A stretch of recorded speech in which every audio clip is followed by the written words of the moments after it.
அனைவருக்கும் வணக்கங்க. கிரகங்கள் 9 கிரகங்கள் இருக்குங்க. அது ஒவ்வொரு வீட்லேயும் எவ்வளவு நாட்கள் அது தங்கி அடுத்த வீட்டுக்கு பாவகத்துக்கு மாறும் அப்படிங்கிறது தெளிவாக கொடுத்துருக்கேன்.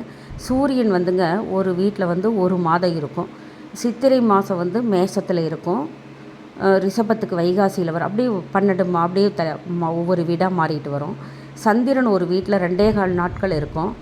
செவ்வாய் 1.5 மாதங்கள் ஒரு வீட்டில் இருக்கும், ஒரு ராசியில் இருக்கும். புதன் 1 மாதம் இருக்கும், ஒரு ராசியில் 1 மாதம் இருக்கும். குரு வியாழன் அப்படிங்கிறது குருங்க, இது 1 வருடம் இருக்கும். சுக்கிரன்கிறது வெள்ளிங்க, இது 1 மாதம் இருக்கும். சனி 2.5 வருடங்கள் இருக்கும். ராகு கேது 1.5 வருடங்கள் ஒவ்வொரு ராசியிலையும் இருக்குங்க. இப்போ ராசி தான் நான் வீடுன்னு சொன்னாங்க. மேஷம் ரிஷபம் அப்படி 12 ராசிகள்லேயும் இந்த கணக்கில் தாங்க தங்கிட்டு அடுத்த ராசிக்கு இடம் பெயர்ந்து போகும். பாருங்கள், கிரகம் ஒரு ராசியில் சஞ்சரிக்கும் கால அளவு இது.